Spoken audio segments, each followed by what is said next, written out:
a land divided setting the stage. The heart of Eastern Europe beats with the rhythm of ancient grievances and modern struggles. Ukraine, a land of vast plains and fertile fields, finds itself at the epicenter of a conflict that has shaken the world. This is a story of two nations, intertwined by history yet torn apart by ambition and mistrust. It is a tale of geopolitical rivalries, cultural clashes, and a relentless struggle for self-determination. Ukraine, once dubbed the breadbasket of Europe, now grapples with the bitter harvest of conflict. Its people, known for their warmth and resilience, have endured unimaginable hardship. Their homes have become battlegrounds, their families fractured, their futures uncertain.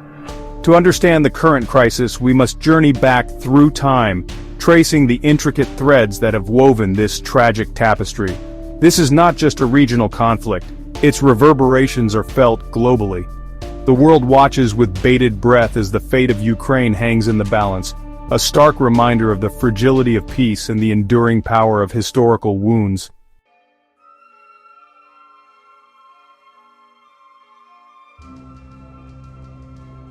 Echoes of history, the long shadow of conflict.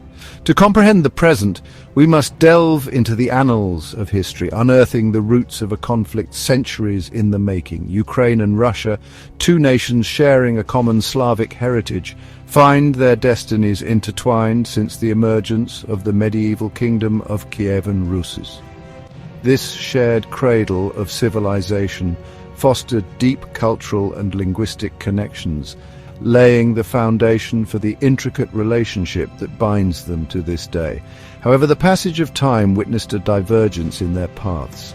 Ukraine, coveted for its fertile lands and strategic location, became a crossroads of empires, caught in the crosshairs of competing ambitions. Ruled by a succession of powers from Poland and Lithuania to Austria-Hungary, Ukraine's identity was forged in the crucible of cultural exchange and resistance against foreign domination. The 20th century brought fresh turmoil with the rise of the Soviet Union.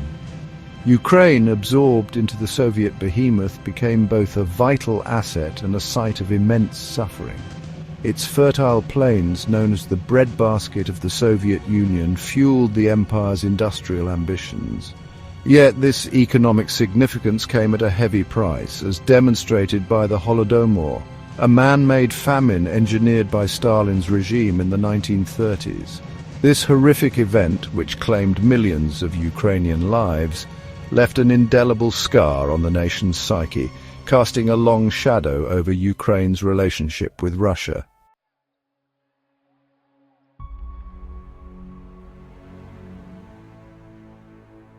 The price of freedom navigating independence. The collapse of the Soviet Union in 1991 marked a watershed moment for Ukraine. After decades of subjugation, it finally claimed its rightful place on the world stage as an independent nation. This newfound freedom, however, was not without its challenges. Ukraine inherited a legacy of economic instability, political corruption, and the lingering influence of its former overlord, Russia. The transition from a centralized Soviet system to a democratic, market-oriented economy proved arduous. Ukrainians, yearning for a brighter future, grappled with the growing pains of a society in flux. The shadow of Russia loomed large, casting doubt on Ukraine's ability to forge an independent path. Despite these hurdles, Ukraine embarked on a journey of self-discovery, seeking to define its own identity and chart its own course. The pull between East and West exerted a powerful influence on its political landscape. The allure of European integration, with its promise of prosperity and democratic values, competed with the gravitational pull of Russia, its historical ties, and shared cultural heritage. This internal tug-of-war played out against a backdrop of geopolitical maneuvering. Russia, wary of losing its influence over its former satellite, sought to maintain its grip on Ukraine, viewing it as a crucial buffer zone and a linchpin in its sphere of influence. The West, eager to promote democracy and contain Russian expansionism, extended a hand of friendship to Ukraine, offering support and encouragement as it navigated the treacherous waters of post-Soviet transition.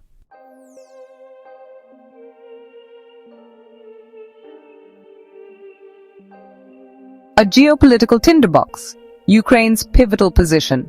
Ukraine's geographical location at the crossroads of East and West has rendered it a focal point of geopolitical contention. Sandwiched between Russia and Europe, Ukraine has become a strategic prize, coveted by both sides for its economic and strategic significance. This precarious position, while offering potential benefits, has also made Ukraine vulnerable to external pressures and interference. For Russia, Ukraine holds immense strategic value. It serves as a crucial buffer zone, separating Russia from NATO's eastward expansion. Ukraine's Black Sea coastline, home to the strategically important port of Sevastopol, provides Russia with access to warm water ports, vital for its naval power projection. The presence of vast natural resources, including fertile agricultural land and significant reserves of natural gas, further amplifies Ukraine's importance in Russia's calculations. Control over Ukraine's resources and transit routes gives Russia leverage over Europe, particularly in the energy sector. Western nations, particularly the United States and its European allies, view Ukraine as a crucial partner in promoting democracy and containing Russian influence.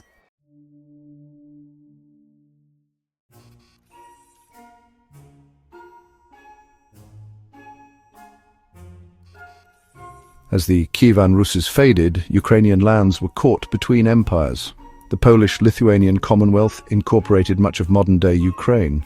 Ukrainian nobles preserved their culture under Polish rule. Cossacks resisted Polish encroachment, fueled by religious tensions. The Habsburg Empire extended its dominion over Galicia. Under Habsburg rule, Ukrainians experienced cultural tolerance. The Habsburgs promoted Ukrainian language and education.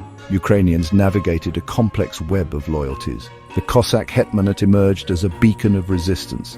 The hetmanate struggle embodied the Ukrainian yearning for self-determination. Imperial rule left an indelible mark on Ukrainian society. Exposure to different cultures fostered a sense of Ukrainian distinctiveness. The struggle for autonomy nurtured a spirit of defiance. These experiences shaped Ukraine's national consciousness and modern struggle for independence.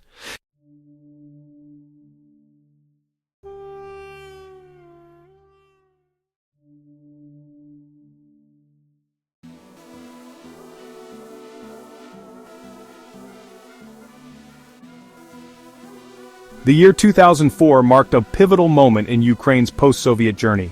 The Orange Revolution was a spontaneous eruption of popular protest, capturing the world's attention. It began with a disputed presidential election marred by allegations of fraud. Viktor Yanukovych was declared the victor, but the results were met with outrage. Ukrainians took to the streets, fueled by a thirst for democracy. They came from all walks of life, united by a desire for a fair election.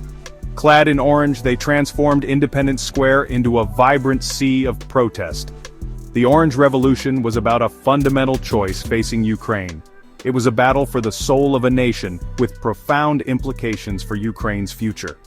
George Soros, through his Open Society foundations and affiliated organizations, had an indirect but influential role in the Orange Revolution. Soros funded initiatives, such as local NGOs and democracy-building programs, promoted transparency, civic engagement, and election monitoring. Organizations like PORA and other grassroots groups received funding or resources that helped them mobilize and advocate for democratic principles. Soros-supported groups worked alongside international organizations to monitor the 2004 presidential election and report irregularities.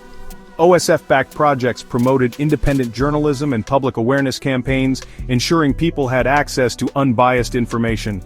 While Soros and his network provided funding and logistical support to civil society, his involvement did not constitute direct orchestration of the Orange Revolution. The movement was primarily a grassroots response to election fraud, but Soros's emphasis on democracy building helped create an environment where such protests could succeed. Critics, especially from pro-Russian factions, have exaggerated his role for political reasons. Fast forward to 2013, the U.S. expressed strong backing for the Euromaidan protests after then-President Viktor Yanukovych suspended the EU association agreement. The U.S. condemned the violent crackdown on protesters and supported negotiations to resolve the crisis peacefully. Financial aid was pledged to support Ukraine's democratic transition, including funding for civil society and anti-corruption initiatives. After Russia annexed Crimea, the US imposed sanctions targeting Russian officials and businesses. The US began providing non-lethal military aid to Ukraine's armed forces, such as medical supplies and communication equipment. Critics accused the US of orchestrating the protests, fueled by the leaked Nuland-Payat phone call, though there is no evidence of direct control over events. The US involvement was aligned with its policy of promoting democracy and countering Russian influence, but the events were largely driven by internal Ukrainian dynamics.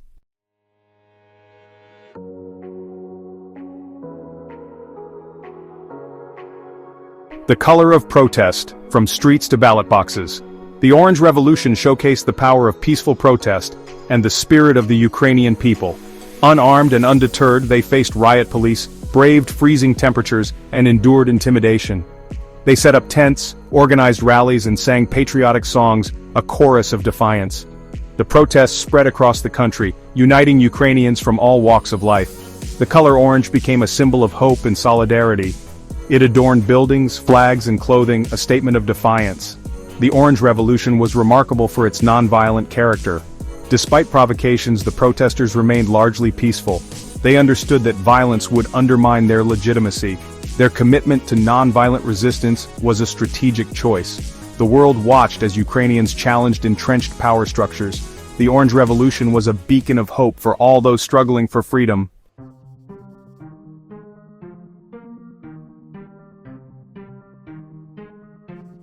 The Kremlin's shadow, a disputed election, and accusations of interference.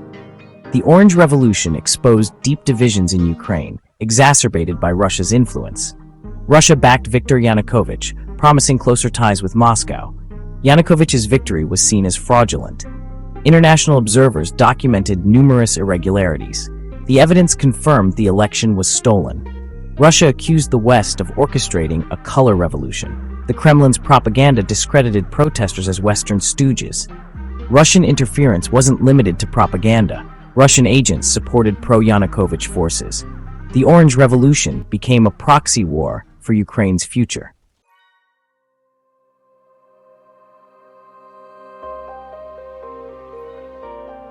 A nation divided, East-West tensions come to the fore.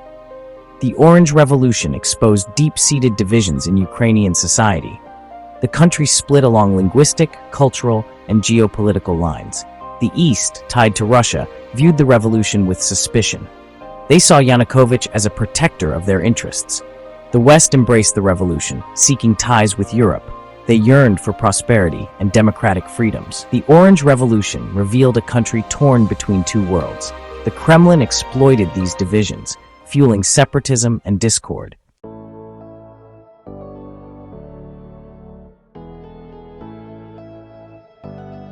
The legacy of the Orange Revolution, seeds of change and future challenges.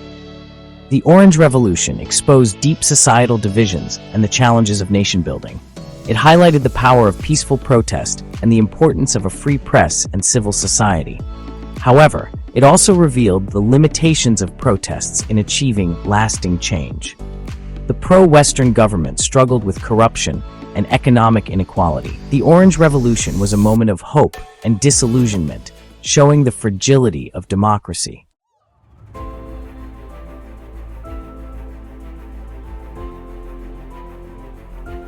Euromaidan, a revolution ignited.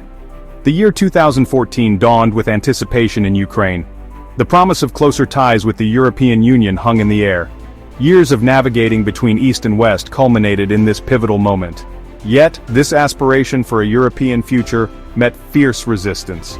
In November 2013, President Yanukovych made a fateful decision. He abandoned the association agreement with the European Union. This betrayal ignited the tinderbox of discontent. Thousands poured into the streets of Kiev. They transformed Independence Square into a bustling tent city. They called themselves Euromaidan, aspiring for a European future. The protests were met with a brutal crackdown.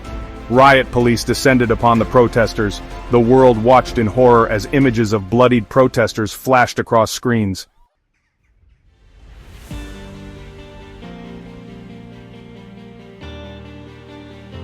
Yanukovych's fall from palace to exile. As protests raged, violence escalated. Yanukovych, isolated and desperate, enacted draconian measures. Snipers fired on unarmed protesters, leading to bloodshed and the fall of Yanukovych's regime. Facing impeachment, Yanukovych fled to Russia, leaving behind a nation in turmoil. A new chapter began, but the worst was yet to come.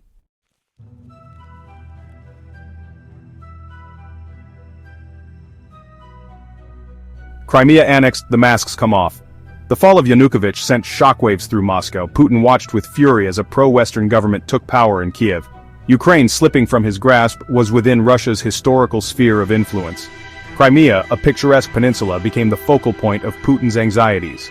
Home to Russia's Black Sea Fleet, Crimea held strategic significance. In February 2014, unmarked Russian troops seized control of Crimea. The world watched in disbelief as these troops denied their Russian identity. A hastily organized referendum showed overwhelming support for secession. On March 18, 2014, Putin signed a treaty formally annexing Crimea.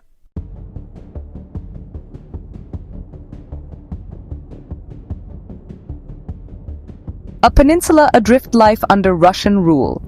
The annexation of Crimea divided its population, ushering in uncertainty and repression. Many ethnic Russians welcomed the troops, celebrating their return to Russia. They embraced the Russian narrative of liberation with parades and flags.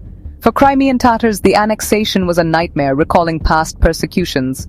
Their trauma from Stalin's deportation in 1944 remains vivid. They view the takeover with fear amid rising nationalism and crackdowns. Life under Russian rule is marked by fear and erosion of freedoms. Independent media has been replaced by state-controlled propaganda. Critics are harassed, imprisoned, and silenced. Tatars face repression with raids, arrests, and cultural suppression. The annexation highlights the fragility of international law. It is a cautionary tale of geopolitical competition and disregarded sovereignty.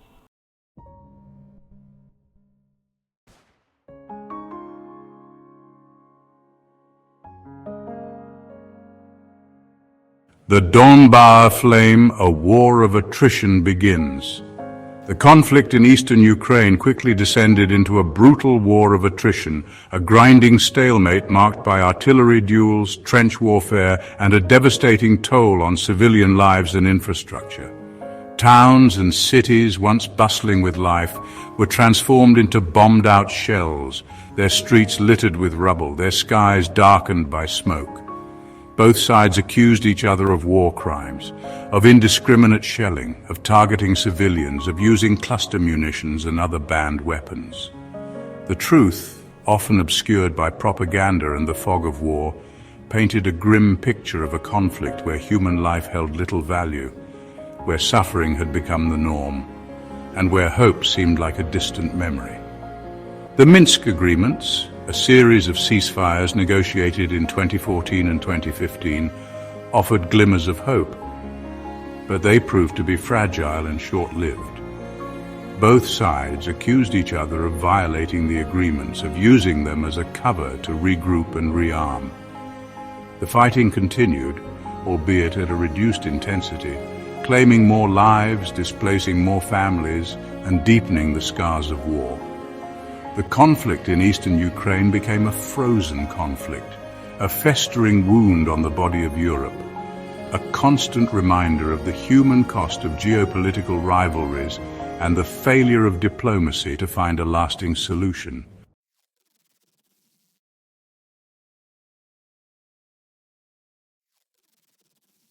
Global fallout, sanctions, and a shifting world order. The annexation of Crimea and the conflict in eastern Ukraine triggered sanctions and a reassessment of Europe's security. The West struggled to respond to Putin's aggression.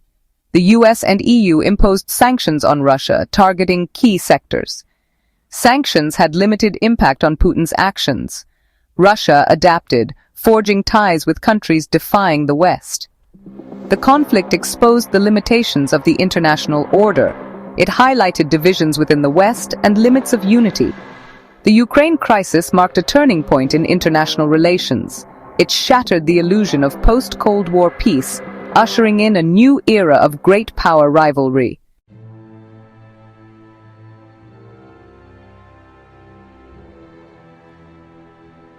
The Donbas cauldron, a conflict ignited. The annexation of Crimea sent a shiver of fear through eastern Ukraine, particularly the Donbas region. With its large Russian-speaking population, Donbas became the next target in Putin's strategy. Russia exploited historical grievances and economic anxieties, turning Donbas into a cauldron of separatism. In spring 2014, armed groups emerged in Donetsk and Luhansk, storming government buildings. They declared new republics, echoing Kremlin's propaganda about protecting Russian speakers. These separatists, backed by the Kremlin, included local collaborators and mercenaries. Weapons and training flowed across the border, fueling the insurgency. The Ukrainian government struggled to contain the spreading unrest. The Donbas conflict was a proxy war orchestrated by Moscow. Moscow aimed to weaken Ukraine and reassert Russian dominance. Despite Kremlin's denials, evidence showed Russia's involvement in the conflict.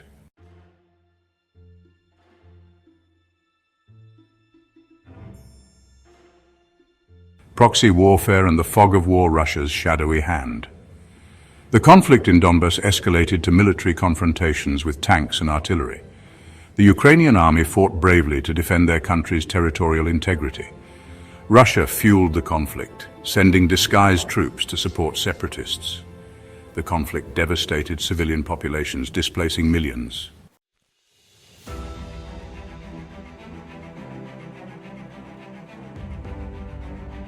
The Minsk agreements, a fragile hope repeatedly dashed. The Minsk agreements emerged as a glimmer of hope amid the Donbas conflict.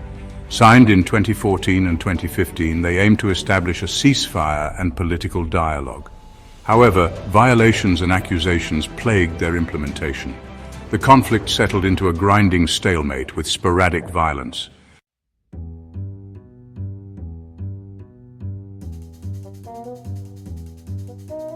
Life on the line of contact, a region scarred, a people divided. The front line in the Donbas, a jagged scar, became a grim symbol of the human cost of the conflict. It separated families, friends, and communities, turning neighbors into enemies. For those living on the line of contact, life became a daily struggle for survival. Shelling, sniper fire, and landmines posed constant threats. Access to basic necessities, such as water, electricity, and healthcare, became a luxury. Homes were damaged or destroyed, schools and hospitals forced to close. The conflict exacerbated existing social and economic divisions within the Donbas. Those who supported the separatists often viewed the Ukrainian government as an occupying force. Those who remained loyal to Ukraine felt abandoned by Kiev. This polarization, fueled by propaganda and mistrust, poisoned relationships and eroded communities. The conflict in the Donbas created a generation scarred by violence, displacement, and loss. Children grew up amidst the sounds of shelling, their education disrupted. Families were torn apart, their lives upended, their futures uncertain. The wounds of war, both physical and psychological, ran deep, a constant reminder of the human cost of this unresolved conflict.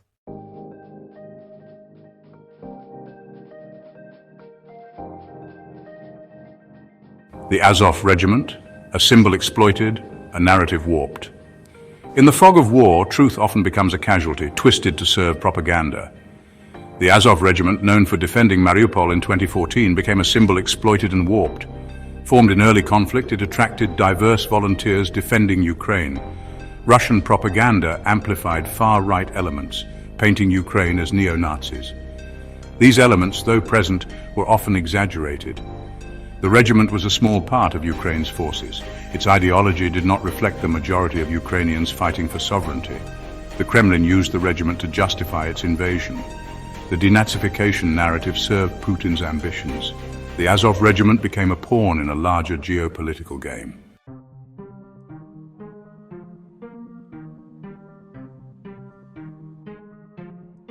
A line drawn in the sand, NATO expansion, and Russia's red line. The conflict in Ukraine is a flashpoint in a broader geopolitical struggle, a clash of visions for Europe and the global order. At the heart of this struggle lies NATO expansion and Russia's security interests. For Russia, NATO's eastward expansion represents a betrayal and an existential threat.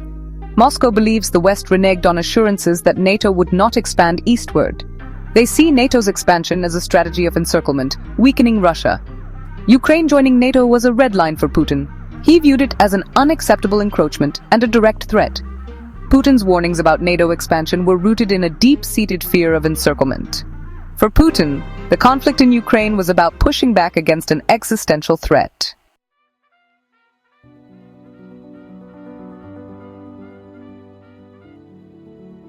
Ukraine, pawn or player in the great game.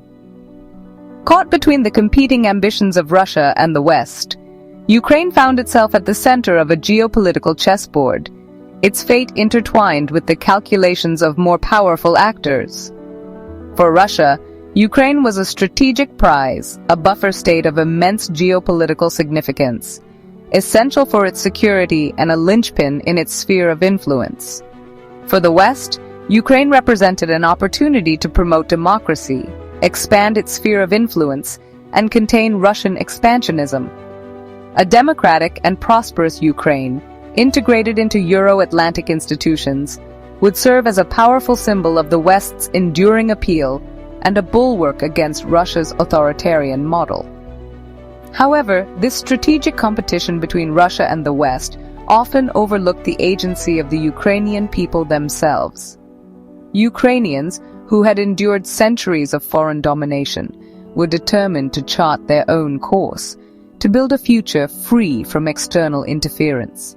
Their aspirations for democracy, prosperity, and closer ties with Europe were not merely a product of Western influence. They were deeply rooted in their own history, culture, and lived experiences. The conflict in Ukraine exposed the limitations of viewing international relations solely through the lens of great power competition. It highlighted the importance of understanding the aspirations of smaller nations, of respecting their right to self-determination, and of recognizing that they are not merely pawns to be manipulated in a larger geopolitical game.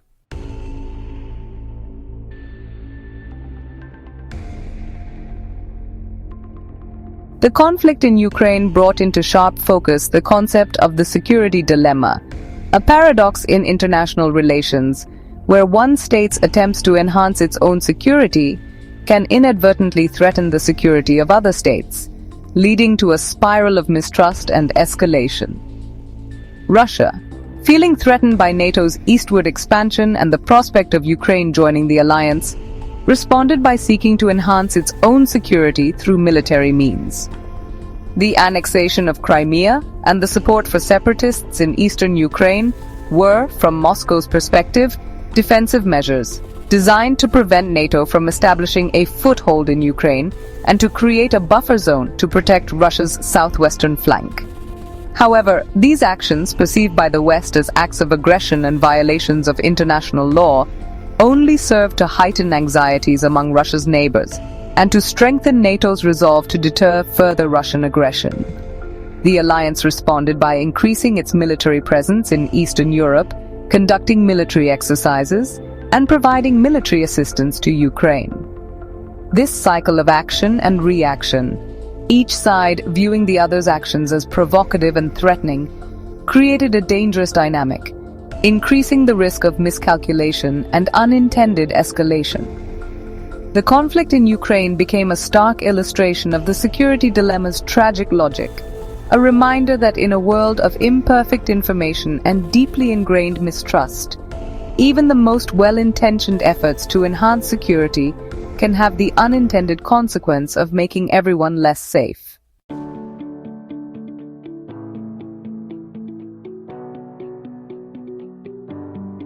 The conflict in Ukraine reverberated far beyond the battlefields of the Donbass, sending shockwaves through the global economy, energy markets, and the international system. The war disrupted supply chains, fueled inflation, and exacerbated food insecurity, particularly in countries heavily reliant on grain imports from Ukraine and Russia. The conflict also exposed Europe's dependence on Russian energy, particularly natural gas. Russia, eager to weaponize its energy exports, cut off gas supplies to several European countries, using energy as a cudgel to punish those who supported Ukraine and to sow discord within the European Union.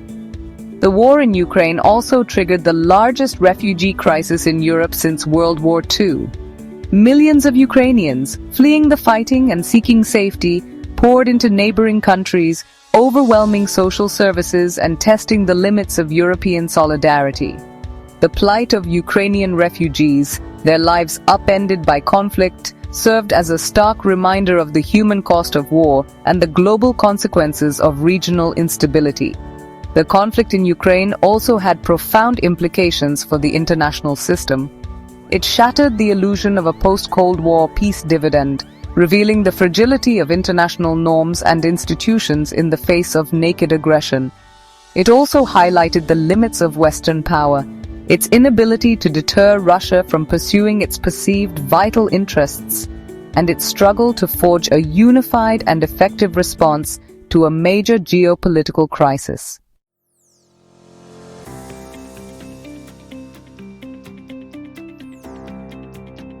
The conflict in Ukraine marked a watershed moment, ending the post-Cold War era and ushering in geopolitical uncertainty. It shattered illusions about globalization, borders, and international institutions. The war exposed the West's limitations in moderating Russia's behavior. Russia, under Putin, used military force to challenge the international order. The war accelerated a multipolar world with fluid alliances and contested rules.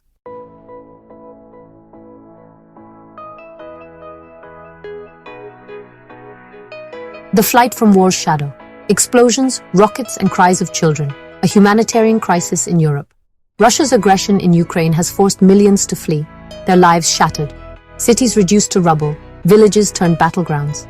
Ukrainians face impossible choices. Mothers clutching children, elderly couples with belongings, images of exodus. This displacement is unprecedented in Europe since World War II. Millions have crossed borders into Poland, Romania, Moldova, Slovakia, Hungary. These countries have responded with remarkable generosity. The journey to safety is perilous, with families making agonizing decisions. Roads are clogged with fleeing cars, a testament to the displacement. Overcrowded trains and buses, faces searching for hope amidst uncertainty.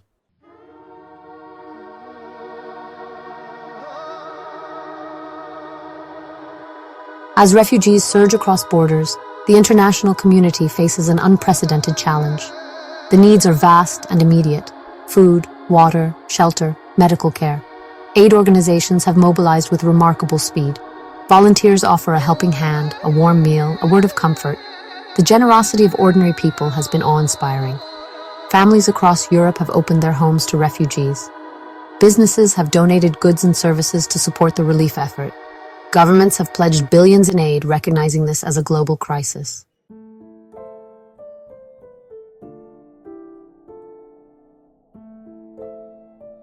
The humanitarian crisis in Ukraine is not just about meeting immediate needs. It is about addressing the long-term consequences of trauma, loss, and displacement. The war has inflicted deep wounds on the Ukrainian psyche, wounds that will take years, if not generations, to heal. Children, the most vulnerable victims of war, have witnessed horrors no child should ever see. They have been separated from their parents, their homes destroyed, their education disrupted, their childhood stolen. The psychological toll of this trauma is immeasurable, manifesting in nightmares, anxiety, depression, and a loss of innocence that no amount of aid can restore. Adults too bear the invisible scars of war. They have lost loved ones, their homes, their livelihoods, their sense of security. Many have witnessed or experienced violence firsthand, their memories haunted by the horrors they have endured. The psychological wounds of war, often invisible to the naked eye, can be just as debilitating as physical injuries, requiring specialized care and support. The international community must recognize that the humanitarian crisis in Ukraine will not end when the guns fall silent. The task of rebuilding lives, of restoring hope, of healing the psychological wounds of war, will require a sustained and coordinated effort, one that addresses not just the immediate needs of the displaced, but also the long-term challenges of trauma recovery and social reintegration.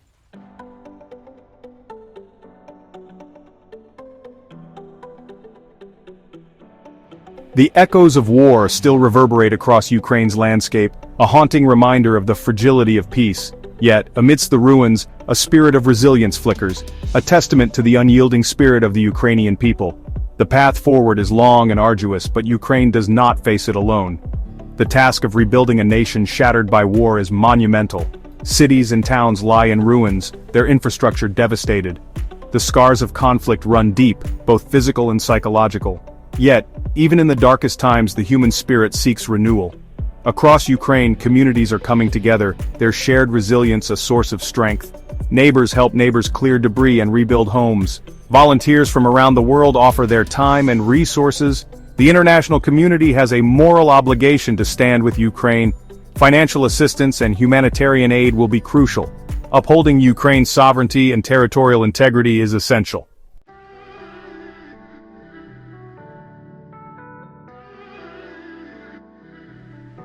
The conflict in Ukraine is a stark reminder of our interconnected world. It underscores the importance of international cooperation, diplomacy, and strong alliances to deter aggression and promote peace. We must learn from this crisis, strengthen institutions, and work tirelessly for a future where dialogue and diplomacy prevail.